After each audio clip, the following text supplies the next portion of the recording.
Tune in to UFO Undercover, Wednesdays at 8 p.m. Eastern, with your host, Joe Montaldo, right here on the Paranormal Radio Network.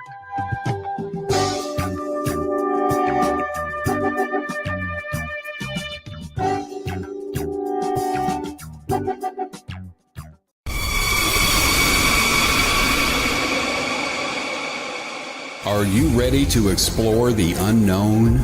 Dive into the world of the strange, mysterious, and unexplained with Eerie Expeditions magazine. Each issue is packed with spine-tingling tales, cutting-edge paranormal investigations, and exclusive insights into hauntings, cryptids, UFOs, and more. Whether you're a seasoned investigator or just love a good ghost story, Eerie Expeditions magazine has something for you. Join our growing community of truth seekers and adventure lovers. Subscribe today at EerieExpeditionsMagazine.com and unlock the secrets of the supernatural. Are you ready? That's EerieExpeditionsMagazine.com, where the extraordinary is just a click away. Dare to discover.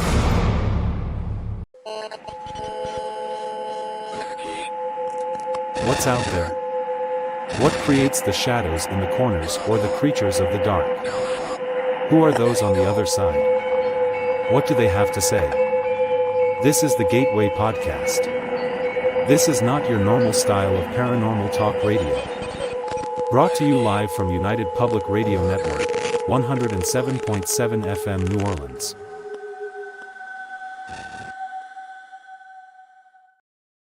Welcome to the Gateway, you guys. We're broadcast live from United Public Radio Network, 107.7 FM New Orleans. I'm so glad to see all you guys here. Again, you're all back. Hello, hello from Las Vegas. You've been listening to the wonderful host, Sean Kelly, from his show Into the Night. If you missed it, you can catch him again on Sundays. It's been raining here in Vegas, but it's been really nice the last few days. I have a little bit of food of thought for you guys. So over the weekend, I went hiking through the Valley of Fire State Park. It's about 40 minutes outside of Las Vegas. And if you ever visit Las Vegas, I strongly suggest renting a car and taking a ride out there. It's pretty neat. But one of the things I was looking for, the area is known for its petroglyphs. They're everywhere. They're written all over the walls, and it's just a really neat place. But one of the petroglyphs I found is this lone spiral. And it's interesting because you see these spirals all over the world in the ancient world. They're everywhere. They're on buildings from ancient Greece. You see them in ancient Egypt. They're in Ireland. They're in petroglyphs. And here, I'll show you guys one. This is what I'm talking about. This is from over the weekend. My question to you is, what do these symbols mean? What do you think they mean? I'm going to post this on my Facebook later on tonight, and it's going to be real interesting to see what you guys have to say and what you think this means. So this was on one of the rocks, but if you look, this one here, I think this is from Rome, but look at that. Same symbol, different culture. This is another one. I forget where this one's from. Somewhere over in Europe.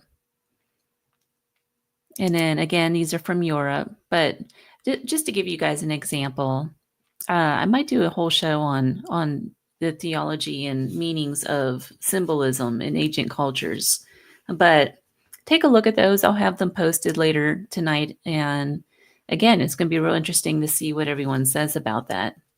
My guest tonight, she's the owner of the Enfield House in Connecticut, not to be confused with the one that is in Europe. But the Enfield House remains one of the most bizarre locations that I heard of in a long time. And I have to read you guys the intro to this. So the infamous Enfield House in Connecticut was built in 1771, and it became known for the most intense hauntings in modern paranormal history. After Mackenzie, that's the name of the person that's going to be on. After her family purchased this home in the fall of 2006, unexplained and terrifying events quickly escalated into a battle for their very souls. It's going to be really interesting to hear about this. Over the years, the house drew attention from top names in the field, such as John Zaffis and even the late Lorraine Warren, who actually declined to go back into the house after hearing the severity of the case. Despite the visits from over 10 priests, that's right, 10 priests, guys, a Native American shaman, and even a witch, the entity remained. It wasn't until 2015 that Reverend Neil Farley and exorcist Jay Dodd made a breakthrough during a 2-day confrontation with the entity, I'm assuming, later supported by Bishop Robert McKenna. Still, the entity remained in this house. So what did they do? They proposed turning this property into a place of learning and experiences, well, research. So Mackenzie joins me tonight. Let me get her on here. Mackenzie, welcome to the show. It looks like the whole family joined me. Thank you. Yeah. Hello. Yeah, we figured we are going to give you a great show because there's some history that Mackenzie doesn't know. Yeah, no, they're the first ones. And some other things. So go ahead, Mackenzie. I'm really excited to have you guys all on here. So Mackenzie, you're the one that runs the business, right? Yeah. Okay. Well, it's really, are you guys in the house right now? We are. We are. So is there stuff going on around you right now? Pretty quiet. Yeah. That's dog. Yeah, the dog acts weird. Other than that, I didn't notice anything. Last night we had a friend over and we were playing around and some weird stuff came through. So it was kind of, yeah. What do you Be mean by scared. weird stuff? Just like paranormal activity? Well, I called out a lot of names and like people who were here before. So we knew kind of like, okay, this is not some computer glitch. And and it called out a couple times evil. And so, but I really think they're playing games because I really don't think we have any demonic entities here anymore. So I really think this was kind of like we have 2 little kids here, and they really like to play tricks and. Got it. So do you guys did have demonic entities in this house, right? That's questionable. I mean, That's questionable. Okay. yeah, like define demonic. That's the thing. It's like everybody runs out there says it's a demon. But when I studied and I talked to a lot of people, and when you think about what a demon is, it's a fallen angel, and these guys are like 12 feet tall. So when I always think of a demon, they could take you out with one swat of a hand, and they do have supernatural power. So I don't want to say it was a demon, whereas more it's of a highly intelligent entity, maybe that wreak havoc. Does it make any sense? Is it sort of like the Bell Witch? Over the years, it has stumped me many times because it was not afraid to mess with priests. One priest, it literally took its rosaries out of his pocket to put it back in. With Bishop McKenna, he lost his voice for 3 months, and he wasn't able to come in. Then when he did come in, it actually took his bottle of holy water and hit it on him in front of 10 people. Wow. It's not afraid of anything religious. It's not afraid of priests. So he ripped the old Bible. I had the old Bible from my grandmother, and we had the night before. We had that was actually the worst night we had, where an investigator was throwing through the room. And that night we were also with Lorraine Warren on the phone, and she gave us advice to do what to do, and like playing some monk music and burn sage, where we decided, I'm like, oh, I don't know, we thought we're not qualified to do this. Kind of like we played the music, but we didn't do the sage burning. We took it actually off for the day. But when we came home, on our bed, the whole bed was covered with sage. Someone took sage and crumpled it all over the bed.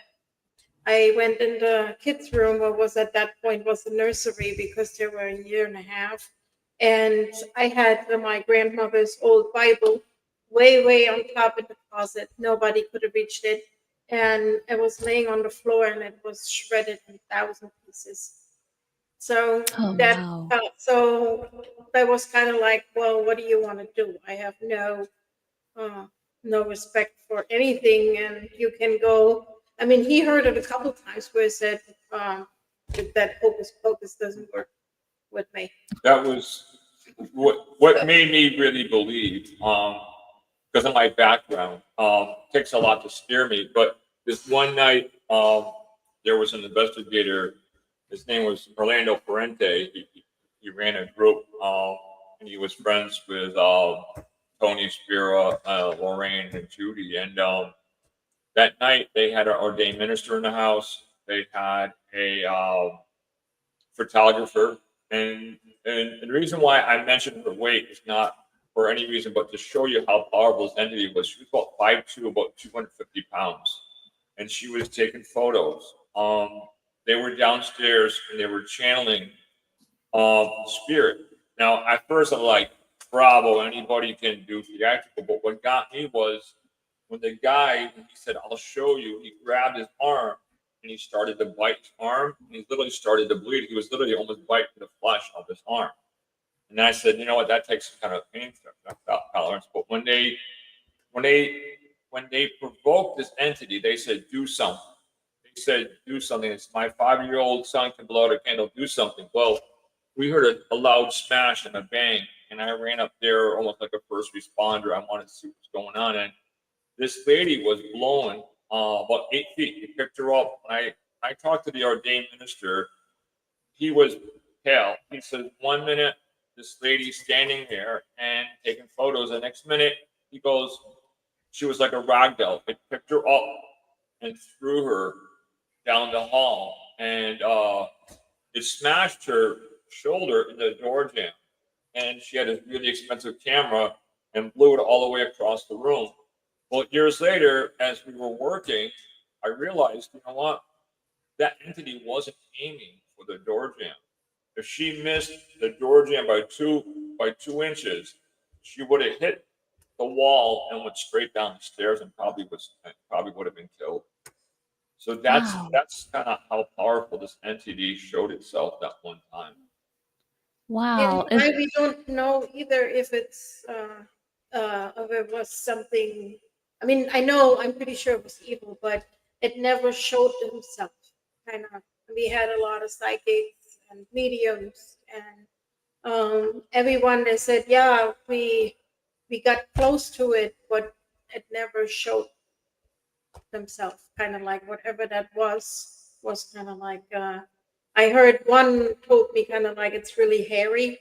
I noticed that what I thought, and like I thought he has hooves because I was doing clothes changing for the season, and I was up in the attic, and I come down, and after a while you learn if you're welcome somewhere or not. So at the beginning I always got scratched. Now I'm at the point I open the door and I feel kind of like, okay, not today. I close the door and like I come back the next time. But there was kind of like I did it and I came down, and all of a sudden I heard something following me, and it went to the whole bedroom, but it didn't sound like it's on the floor. It sounded like it goes around the wall, and it sounded for me kind of like hoofs going along. So I don't know, whatever this thing is.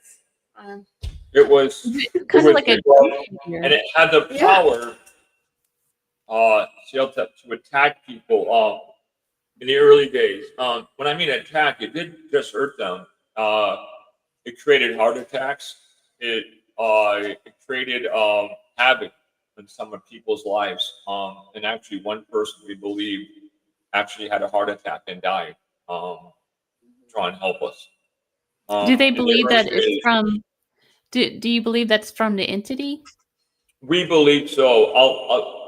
I will give you a quick example because as you can probably We find have out, multiple people. That's why we kind of like thinking maybe it has something to do with it, because we have about 4 people who did something or helped ended up with serious heart issues, and one of them passed away. We have a lot of them who only fight now with. One of them had the actual gentleman. I'm not going to mention his name. He was a friend of mine. He was an attorney, and he was actually working with us, and he wanted to get us out of the house, and he was working really hard, and then he invited us to his early Christmas party that we used to go to, and I feel bad because I told him, my last words to him were, you know what, I got toddlers home now. Let me see what we can do. And that was in the early October, and we got caught up having 3-year-old kids and things like that. Well, 2010 came up, and that was the worst year ever. My brother died. We don't know how he died.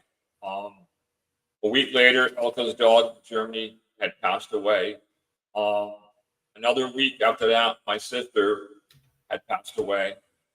So 2010 was rough, and I was actually going back to college. I actually took a leave of absence from work, and I wanted to go back to college. And that summer, I got a phone call, and they said, "Are you Jay Elke?" And I said, "Yes." No, I thought, because I have friends and they play really sick jokes sometimes. And they said, "I'm attorney so-and-so. I'm handing the estate of so-and-so." I'm like, "Get out of here." I said, "Did Mike put you up to this?" And he's like, "No, Jay." He goes, Mike's gone."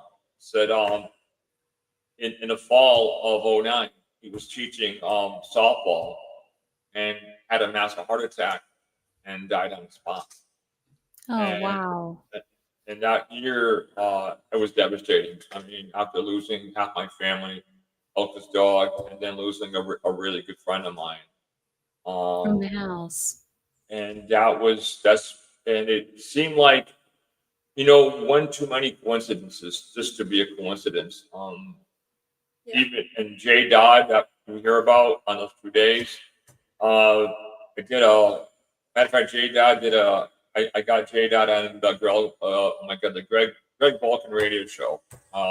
Greg, I've known Greg for years, and he told his story. But what happened was, he came up, and he was at one time he was a highway patrolman, state trooper for Indiana, and as soon as he decided to take this case, everything you could imagine came at him. And when he was here, he had to leave several times because he was getting really strange headaches. But what really got him was after he left, my daughter at the time, Courtney, would talk to him, and she would say, "Mr. Dodd, I need your help," and he would work with her. But one day he says, "Courtney, can I talk to your father?" He goes, "I can't help you anymore." And I'm like, "What's going on, Jay?" I said, "Is everything okay?" He goes, "I had a heart attack and died 3 times. That brought me back." He goes, "Here's what happened."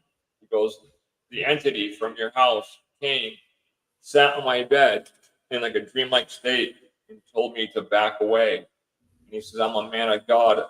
I know who you are." And he said, get behind me, Satan." And the entity says, "I will show you." A week later, he had a series of heart attacks, but he died. They brought him back. He died. And while he was in the hospital, he opened his eyes and saw this entity sitting at the end of his bed and said to him, "Do you know who I am now? Now I want you to back away." And he won't tell me what happened, but he said there was a deal struck. And all he said is that as long as he stays away from the paranormal, that this entity is supposed to stay away from us. So there was a deal made with your friend? Is that what you said? It was between the entity and I guess this entity went to him, to Jay, and said, Jay Dodd, and said, now you know who I am, type of thing. And Jay Dodd won't tell me what happened, but there was a deal where he said as long as he stays away from the paranormal and helping us out, that the entity promised to stay away from the house. But after that, still didn't stop attacking him. He went after his girlfriend. He went after a lot of people he loved, and you see this in a lot of the stories that we have, where in the early days it went after a lot of seasoned paranormal investigators. I have Well, actually. with all of that going on, are you guys not afraid to be in the house? Oh, we are. We tried moving 3 times. People don't realize that we tried moving 3 times, and every time we try to move, it would stop us. And so finally, once we believe that this entity's gone, we have human spirits here. But in the beginning, that's why I said it was a fight for our very soul. It was not a joke. Orlando Ferrante, who worked with the Warrens, to this day, he will not put one foot in this house. Tell me about Lorraine Warren and what happened that she won't go into the house. Well, that night, there was about 8 investigators here. Orlando Ferrante ran a group called CPRS, and he had his partner. Well, after the lady got picked up and thrown down the hall, Orlando had Lorraine on standby, and Lorraine was a smart lady, very sweet, very elegant lady, very classy. They called her up and they said, "We need you." They said, "This is a very rare case. This is a real deal." They said, "We've witnessed levitation, scratching." And she paused and she says, "Orlando, what? You're not telling me everything. What are you leaving out?" Orlando said, "Lorraine, he says it picked up one of our investigators and threw her 8 feet down the hall." And she paused and she says, "I am so sorry." She says, "I cannot put one foot in the house." She goes, "Tell the family I'm sorry. I will work with them by phone, give them my phone number, and I will talk to them." But she goes, "I cannot come out to that house ever." And to the day she died, she never came out. 2 weeks later, she actually gave a lecture down the street up at Anson-on-Tuck Community College. But she wouldn't. And years later, I actually got a text message. I actually copied from Orlando. I talked with him and I says, "What does Lorraine think it was?" And he says, "Lorraine thinks it was a very powerful demon." And he says he's trying to work with Tony and some other people to see if he could help us. And then when Jay Dodd came in, Orlando But was I think too too scared at the end. with Lorraine was too, Ed was already passed away. And Lorraine got up in age. I mean, she got older. And I think this played a big factor too, kind of like that she kind of like said, "I'm going to give you advice over the phone." Yeah. So I don't think she didn't do any cases in that Severe. form anymore. So I think there was a big role too, that Ed was already gone and she was up in age too. Got it. But we understood. Well, take us back to the beginning. What were some of the things that you experienced in the very beginning that was right after your family moved into the house?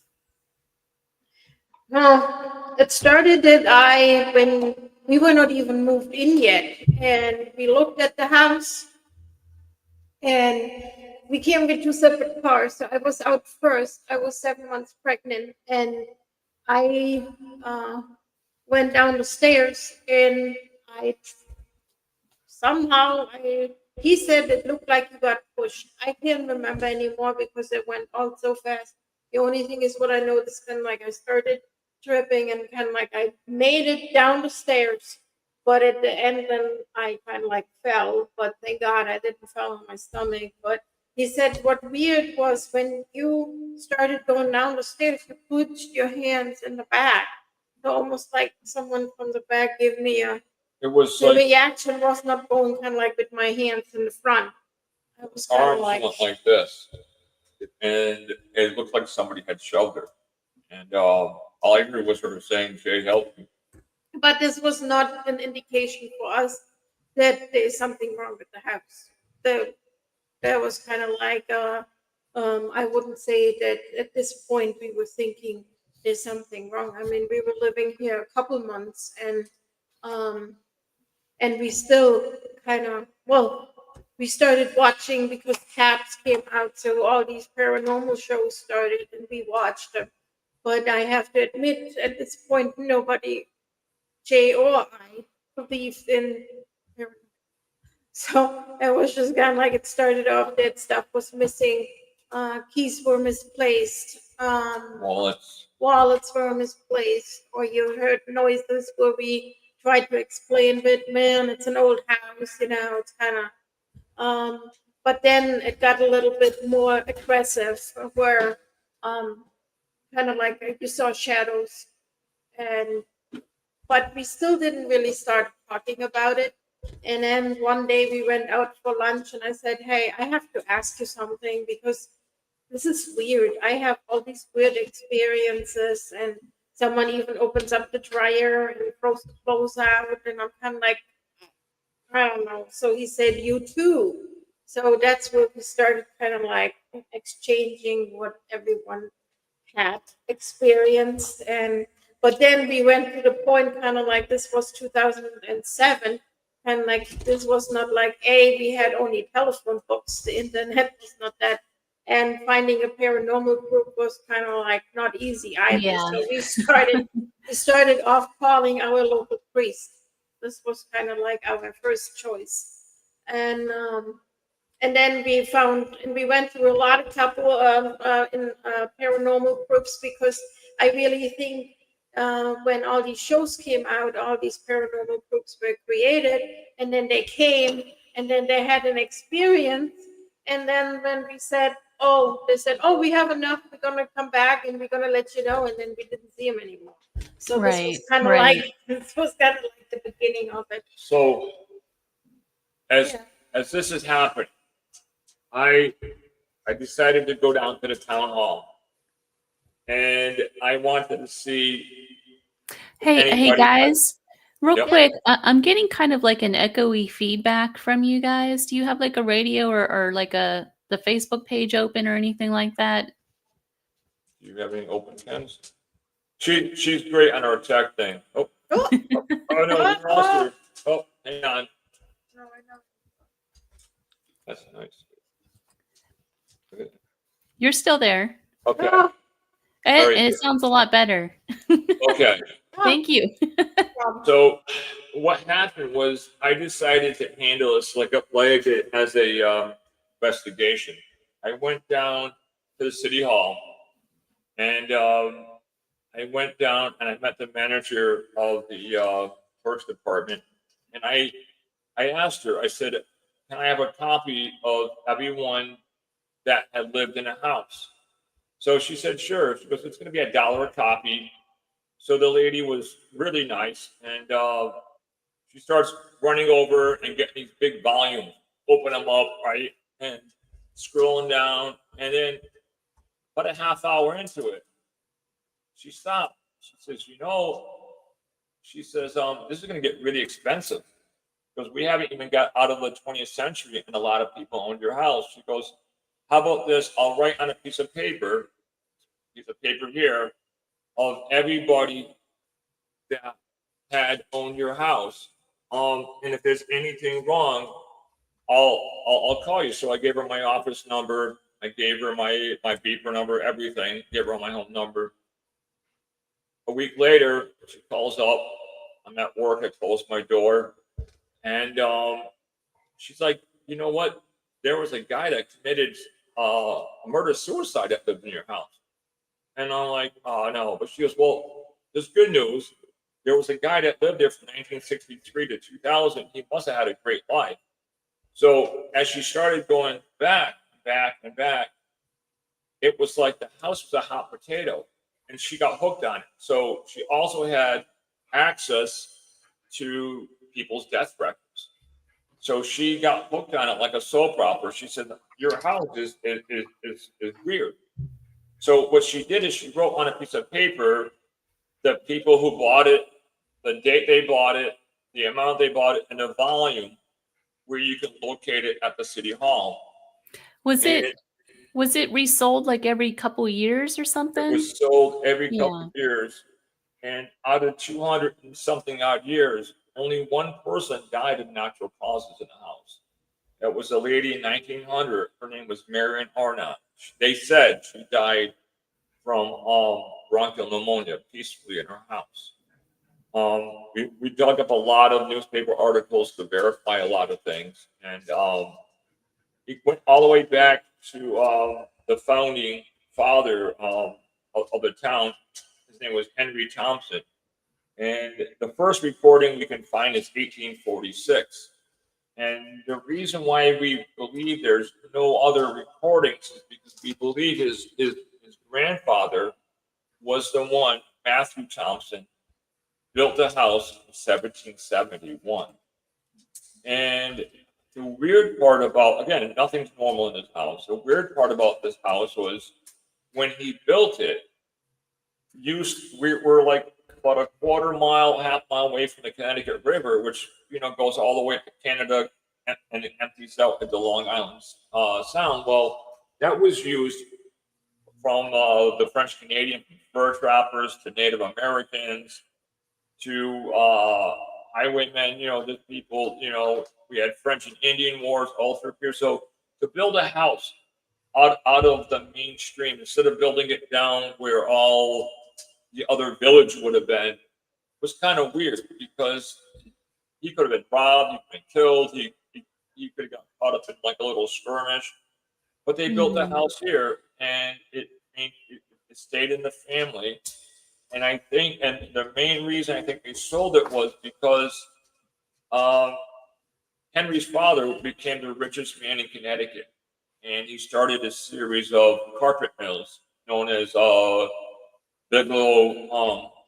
I forgot their name, Bigelow Hartford Carpet Mills. They were famous, and he had a 33-acre plantation down on Route 5. And Henry himself was an inventor. He did very well, and he lived in New Haven and New York City. So I think what happened was they didn't need another house, and I think they decided to sell it. And that's where we see C.L. Thomas. That's where we see the horrific things start happening. The very first guy who buys it, Horace Abbey, he buys it on May 11th of 1846. Well, a couple of years later, he dies February 22nd, 1849. They found him in a pool of blood. They listed it as cerebral hemorrhaging. Do you believe that that's from the house? Well, we don't know. I mean, because the bodies start stacking up. So you start questioning yourself. I mean, again, is it just a coincidence? Is it multiple people? Yeah. Cerebral hemorrhaging. Multiple cerebral hemorrhaging, heart attack. So it starts out where this guy seems like a natural, okay, the guy died, maybe he slipped, he fell, maybe he bled out. He had a wife and daughter, but now his other daughter marries a wealthy man who they own Lovejoy Ferry. She builds a house right next to us, a big gray house, 33 Prospect Street. And Colleen pulls her death record. And she doesn't die of old age. She dies from burns over her whole entire body. She burnt to death. So that was his daughter. The house She burned to death? Huh? Yes. Yeah. She burned to death? Was there a fire that caused that? Yeah, she burned to death. Do we have her? I think we have her death record. Yeah, really weird. So some people collect dolls and things like that. We have death records. Really weird. But you actually, you asked earlier if we had something about it. What you saw today in the cellar. That was actually something. I totally forgot about it. I went to go downstairs in the cellar to go grab something, and I ran into the girl again. And then she was just down there, just chilling down there. I don't know why she was down there. I mean, it was kind of odd that she was. She sees for the last 10 years Yeah. or so or longer. She sees a girl in a nightgown. And at the beginning, when she was little, we saw the babysitter showed her the ring because she described the girl a little bit from that movie. And we kind of like, yeah, right. And then until Jay saw it, I'm kind of like, oh my God, she really sees it. And I guess because yesterday with our spirit session, I think we woke her up. But I also talked today to my friend in Germany. She's a really good medium. She works actually for the government to do cold cases. And she's also a born legacy. And she was asking, how did it go? Because they closed the portal. And she said, oh, that girl shows themselves, right? And I'm kind of like, yeah, she does. Mackenzie actually saw her today. And she said, yeah, she's a little bit mad because she tries to open up a portal. She said, you have to be careful. That's another person where we're actually got she was helping with her team, started last year, kind of like looking into the house and to see what it is. And then they got multiple warnings not to dig any more further in the house and over the spirit box. And so her team member said, Iris, stop. Iris, stop. And she's kind of like, no, she's my friend. I want to know what it is. I want to know what's in the house. So it got quiet. I didn't hear from her for a while. So I went to one of her team members and I said, is Iris okay? I don't usually talk to her at least once a week. I said, I'm disappeared. What happened? She said, oh, you didn't hear? I'm kind of like, no. She had actually a massive heart attack and died a couple times. So when her husband would have been home, she would have actually passed away. So when she got better, she has no heart conditions. So I asked her afterwards when she got better, I asked her, I said, do you think this had something to do with the house? She said, no, no, no, no, no, no. But I don't really believe that because today she said again too, she said, well, let Mackenzie write down what she all sees and let's see what we're gonna do with it because you know, I can't do much. You know, I got my warning. I cannot.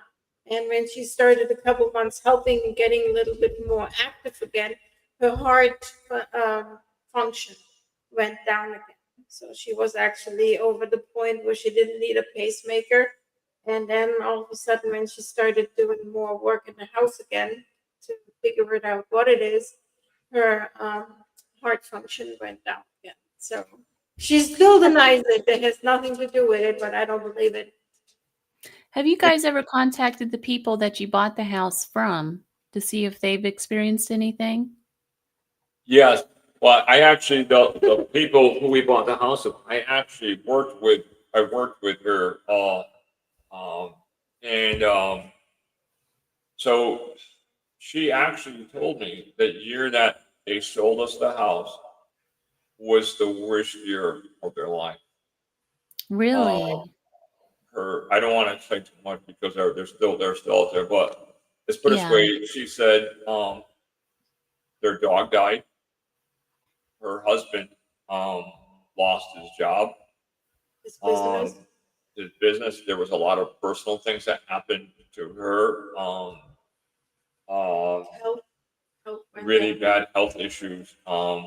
She goes, it was just like we were cursed. As soon as we got rid of that house, she goes, I don't believe in the paranormal, but she goes, it was like we were being attacked by something. It was like one thing right after another. And so they finally sold their house. I mean, they didn't even, I mean, they lived in close to the airport and they actually sold their house and they ended up moving down by the shore, and just to kind of get away because when she started hearing the stories I was telling her when I would come into work and we'd be having board meetings, I would say, hey, that house you sold me is messed up, and she's like, what are you talking about? And I would start telling her stories, and There were actually warning signs there. When she told us the story, they had, when they owned the house, they rented it out to two brothers with their family,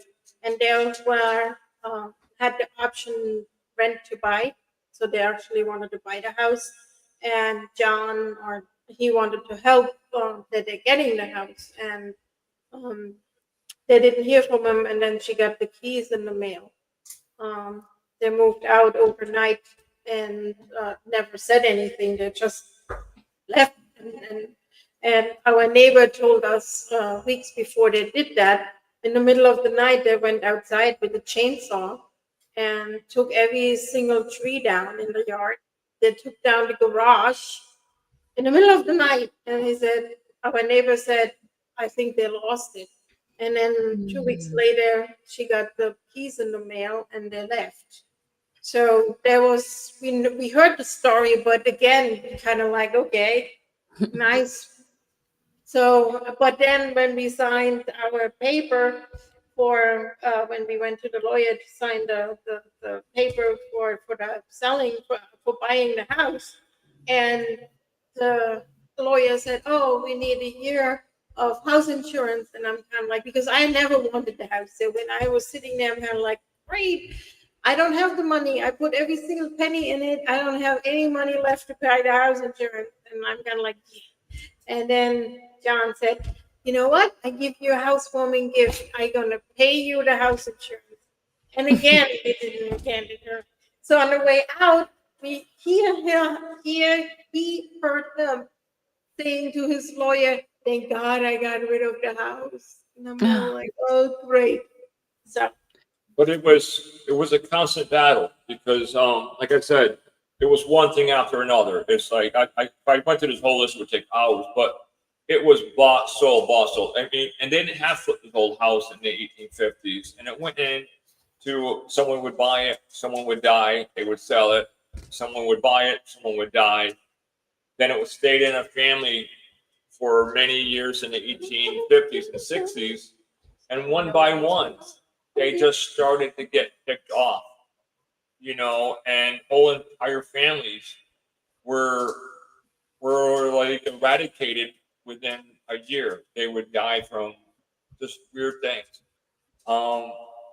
And you want to say, was it coincidence? Was it paranormal? But then when you see, like, the house took revenge on his family in the 1960s. Everything that happened to somebody from the 1800s up befell this family.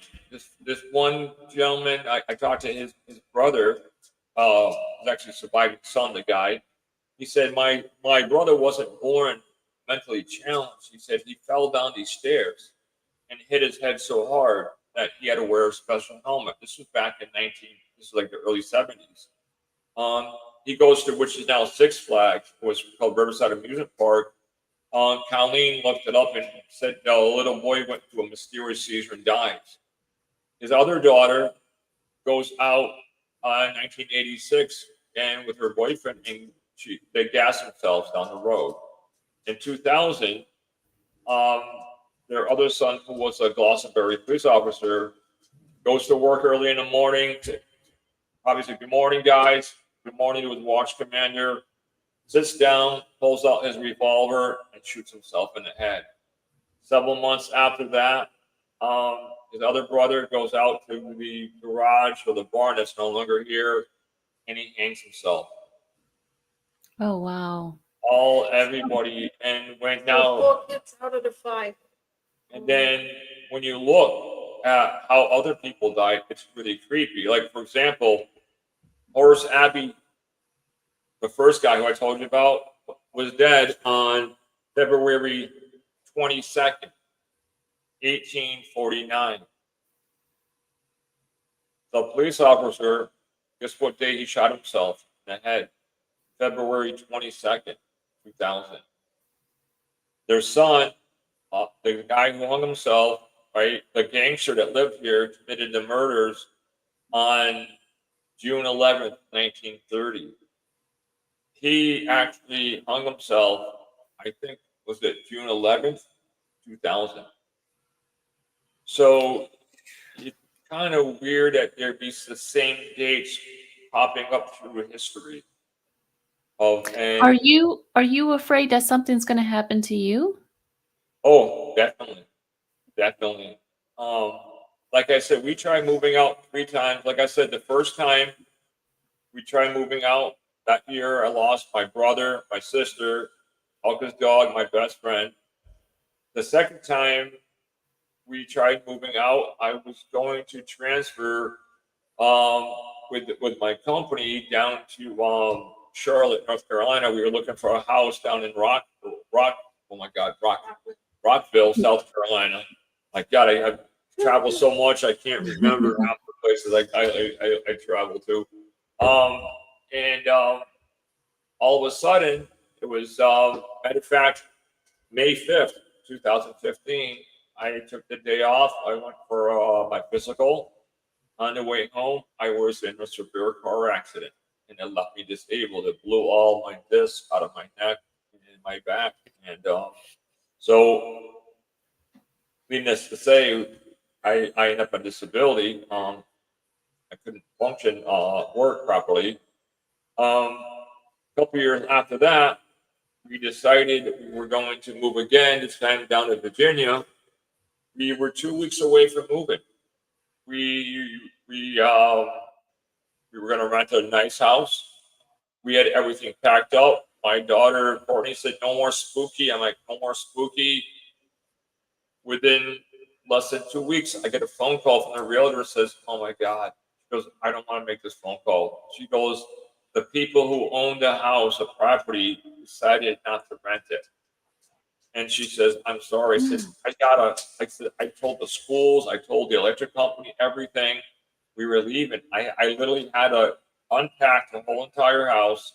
All of us, the kids were crying. They were like, "We're never going to get away from spooky." It's almost as if the house is keeping you there. It's sometimes That's very like troublesome. That's very troublesome. It's very scary. You described that this house, the events that happened in this house became a battle for your soul. Yeah. Can you describe some of the events that happened, and is that still happening? Well, the good news, we believe that this entity is gone. We believe that the human spirits are still here. They'll never leave. What happened to me, what made me really believe, like I said, I faced death many times when I was younger. I've seen horrific things. I've seen people die. You know, you kind of go numb. But what got me was we went to bed one night, and Elke fell asleep, and I'm just laying there thinking, and I hear, my heart started racing because somebody came in, somebody broke in the house. So I reached over to where my drawer was, and I put my hand on my weapon, and I'm always scared, especially having small kids in the house.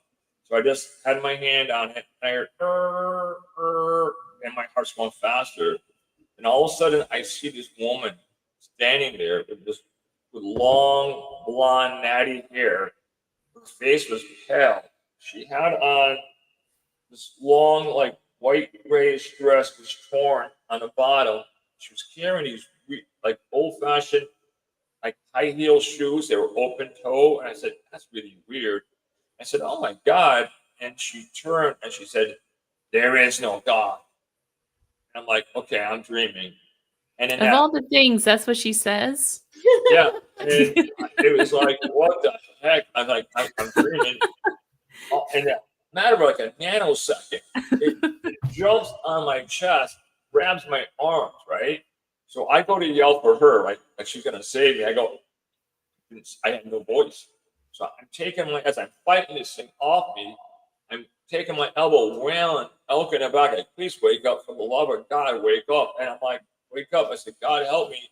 And she goes, "I told you there is no God." I said, "There is a God." And get off me. And all of a sudden, I was like, she was gone.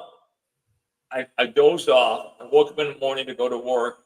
And all of a sudden, my wrists were sore. I'm like, man, what a bad dream. I look at my wrist, and I got black and blues of handprints on each side of my hands. That's how hard she held me, that she actually left black and blues. And when she woke up, I showed her, and she goes, "What the hell happened to you?" I said, "I'll tell you the story after." I picked up the phone. I called in work. I said, "I'm taking today off." And my wrist was sore for a good week, but to see that thing, I could still see her face. And it almost like she came from the grave. I mean, that's how we describe it nowadays, because she was pale, like grayish, and her hair was natty, but it was really weird. And that's when I started believing. I said, you know what? These entities, they don't play. If they want to hurt you, they can hurt you at any time. I had my cross ripped off my chest before. Because you always think, like, I got one cross left, but you always think, that your cross and your face are going to save you. And I remember one day, we were doing some things, and I actually was working with my friend Al, and he actually saw it. We were talking, and he saw my chain. It's the story I never told. My chain go up, and it looked like someone took my cross and yanked up my cross, and my cross was flying on the ground. And he just looked at me. He was like, "What the heck was that?" I said, "I think I snagged it or something." He goes, "You snagged your cross like that?" And after that, he was really reluctant to come over, but I kept because I kept increasing his money, so he worked for me. Was any one of you more affected by this thing than anybody else in the family? These two guys. I think Elke was affected, and I think Mackenzie, she grew up in it, but I think it had boundaries. It didn't go after the children. It went after Elke, but it showed itself to the girls. Corey saw that too. Yeah, that's why actually Courtney, her twin sister, doesn't want to have nothing to do with the paranormal. She's kind of like, she saw, or both of them, they see it, but she's kind of like me. And that's the same thing. And I always laugh because when we have investigations, and sometimes she has her bedroom on the other side up in the attic, and she comes down and she said, "Oh, they're all sitting again in my room." I'm kind of like, "What are you talking about?" She said, "Yeah, I guess you have an investigation and they don't want to show themselves today because they're sitting now all in my room." Like, Wow. it's hard to want to. I'm kind of like, "Okay, they're sitting all in your room." I said, "You send it back." I said, "I tried."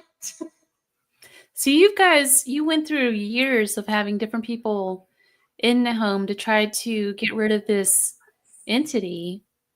So you Yeah. had priest, you had Lorraine Warren's advice, you've had John Zaffis. What actually worked to make this entity leave in the end? We were working with a gentleman by the name of Bob Baker. Bob Baker, he's the one that brought in all the high-profile priests and bishops. And Bob became like a family member, and he said, "I'm never going to leave you guys." He goes, "I'll fight to the death for you guys." He encouraged us to do as many TV shows as possible, not for fame and recognition, but he said, "Someone out there is going to see your story and know how to help you." So we did the first show on Animal Planet. That's how we got stuck with the nickname, the Demon House. We did John Zaffis' show, The Haunted Collector. And then when they resurrected the other show called A Haunting from Discovery, they wanted to get in our house really bad, and they contacted Bob Baker. After they did the show, in fact, Orlando Ferrante was in that show. The stipulation was he wouldn't step one foot in his house, that he would do it remotely. That's how scared he was still to that day. After that, about a year after, we got a phone call from a lady that says, "My husband can help." His name is Jay Dodd, and his friend Reverend Neil Farley. They both have gifts, and they want to come out. So I talked to him. I said, I can't afford to pay you guys from Washington, D.C. to come all the way up." He said, No.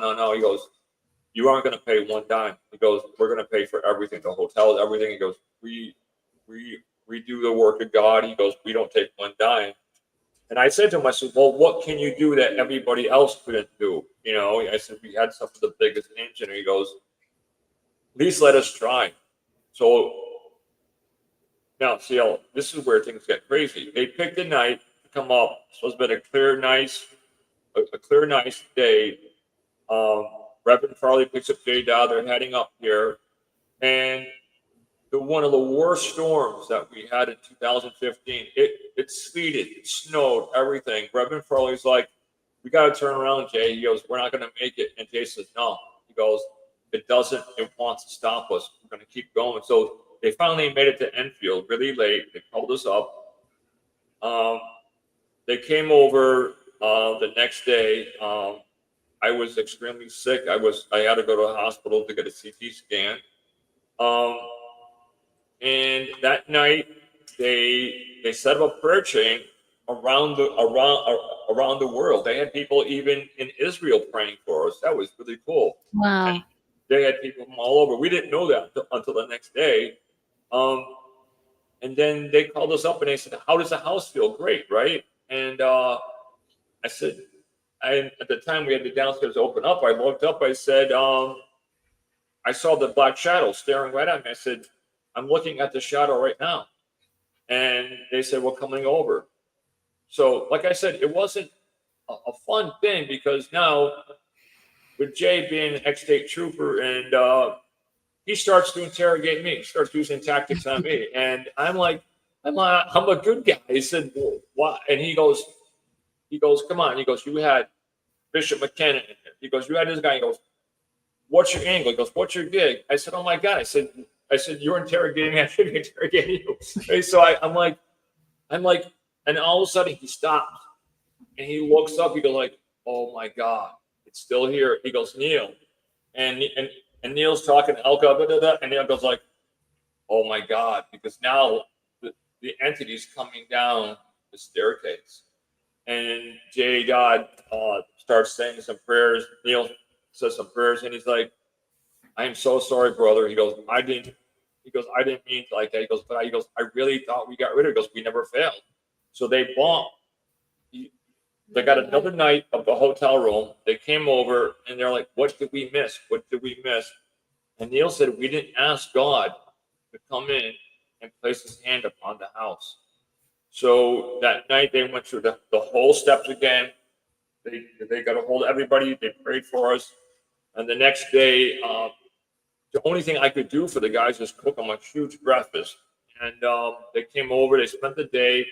And when they left, it was weird. That house felt like it was cleansing itself. It felt like a whirlpool. And it felt like it was cleansing itself. The girls felt happy. Everything seemed to be great for almost 2 years. And then we started seeing signs that something was coming back. And since I couldn't work anymore, what had happened was my realtor called up her husband and she says, "Jay, teach him some of the trades.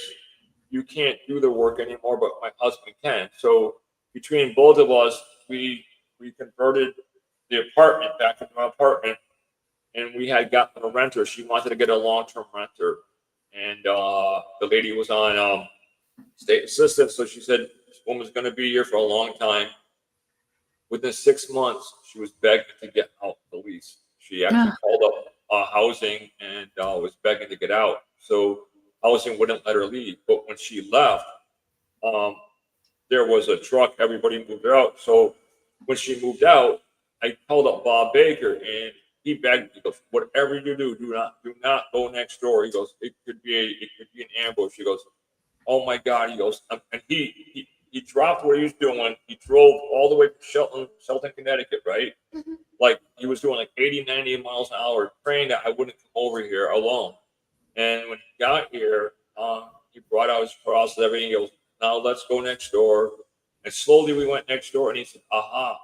He goes, "She knew." And he showed me above every like little doorway, she took black ash. She made the sign of a cross. And he goes, "She was trying to keep something out." He goes, "She knew something came back." So Bob was scared. Bob's like, "Let's pray." He goes, "That this entity's not coming back." And that's when it seemed like a portal. I think she opened up the portal, but this entity didn't come back. What came through was some of the original owners that lived here, and some, I know, stragglers. We have spirits that come through these portals that we don't know who they are, but they tell us their names. And some of That's them, interesting. That's yeah, interesting. really, really interesting. We had for about a month, they picked up I heard now Susan. we had a lot of paranormal teams too, where had mediums with them, and they didn't want to hear anything about the history, and picked up on a lot of stuff, or opened up a lot of things for us to think about it or to do more research. But we heard now multiple times too that whatever it was, what was here, is sleeping. So. Oh, so now that it's sleeping, you guys have opened the place up for people for research, Yes, right? Okay, so are you afraid? Are you careful of who you bring in there? yes, we're very selective. We don't let anybody in the house. I mean, Mackenzie, it was Mackenzie's idea. After our last, yeah, we're gonna throw Mackenzie into the bus, right? Mackenzie, well, what happened? I'll tell you how we kind of got involved was, after our last renter left, they didn't even make it 6 months. They literally lost it, Goodness. had a nervous Yeah, breakdown. that was bad. I mean, Um, not alone did they It was, destroyed the house. I mean, they literally lost it. I they mean, took hammers and they were ripping the sheetrock open because they were hearing rapping on the walls. They actually took up some of the laminate flooring, and because they were hearing, and they both lost it. They said it felt like something was coming into the walls, coming to the floors. It was but she doing called me things. in the middle of the night. She said, "What are you doing?" And I'm kind of like, sleeping. And she said, "No, no, you're talking so loud." I'm kind of like, "No." I said, "Well, nobody's awake."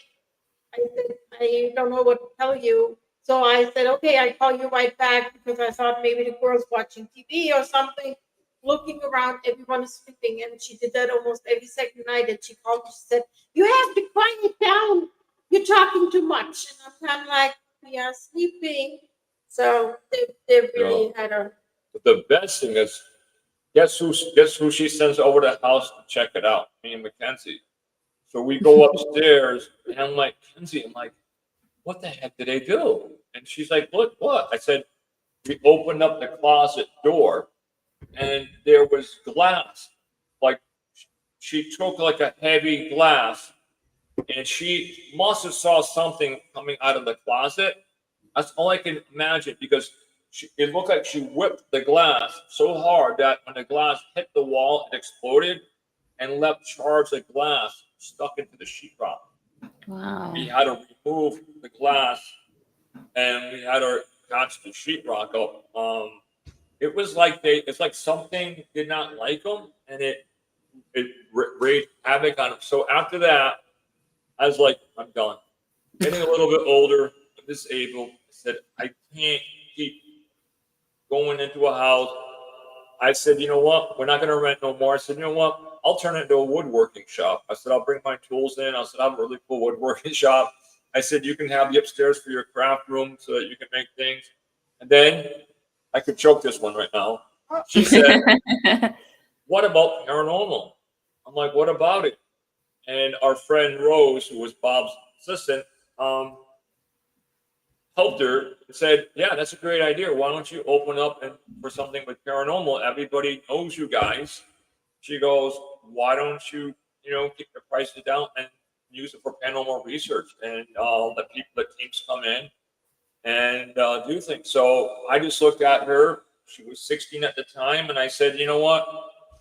If that's what you want to do, you got my full weight support. I said, I'll do whatever it takes. I said, to help you get the business off the ground. I mean, her idea was to do an Airbnb, like for that was the first intention what she had in mind. Not kind of like for paranormal teams. It was more gauged to it. Okay, you want to sleep into a house where you maybe have some paranormal activity. That was kind of like her goal of when she decided, or when she approached us, why we don't do that. We're kind of like, we learned really fast that There are event planners out Yeah. there, and they have other ideas. So we got away from the Airbnb, and now, well, she has now totally other ideas again. So now she Yeah, wants to you go got these more. ideas. Is there a website that people can check out? The website is gonna be up like probably this week or next week. So Yeah. She had one. It was nice, but then I guess she inherited my perfection, and there's something she didn't like on it, so she closed it down, bought another domain, bought another website. I don't know what this is going to cost, but now she's designing it the way she wants, and now she's got a lot of support from her. I mean, she's quiet, but she's got a lot of support from Enfield High School. Mm-hmm. The news picked us up. NBC News picked us up a couple times, and she's just going. Yeah, Yeah. she's really she did in high school. She took history, the Enfield history, and the Enfield history teacher here is really fascinated with our house.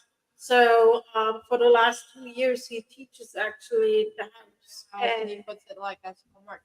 So, Mackenzie, are you the one to contact if anyone wants to contact you? I Okay. So, how do they get in touch with you? So they can get in touch with us with the house phone number is 860-698-9535. yeah, or sometimes also the email or just a message over Facebook. And like Okay. they can send a What's the message. email? They don't know the email. The haunting. EnfieldCT@yahoo.com. Thank The you. haunting EnfieldCT.com, right? Okay. Yeah. You guys know. But Well, the you next guys, week, I could have you guys on for hours and hours. Yeah. yeah, We've only we didn't touched the even surface. touch this Story. much of it. No. Yeah, but yeah. Unfortunately, we're out of time, and I just really appreciate you guys coming on the air. Thank you for having And sharing your us. story. Yeah, it was fun. Thank you so much. I'm definitely going to have you back on. And when your website gets up, I'm going to promote your website as well. So Thank Awesome. you. Thank you. thank you. Don't go away. I want to talk to you guys for a minute, okay? Okay. Sounds good. So you've been listening to the Gateway Podcast, and that was my guest. They're the owners of the Enfield House in Connecticut. So the Gateway we're broadcast live from United Public Radio, FM 107.7 FM New Orleans, and I am really sorry, you guys. I'm kind of tired. Coming up next week, I have a guy talking about EVPs, and it's going to be pretty interesting. So stay tuned, and until next time.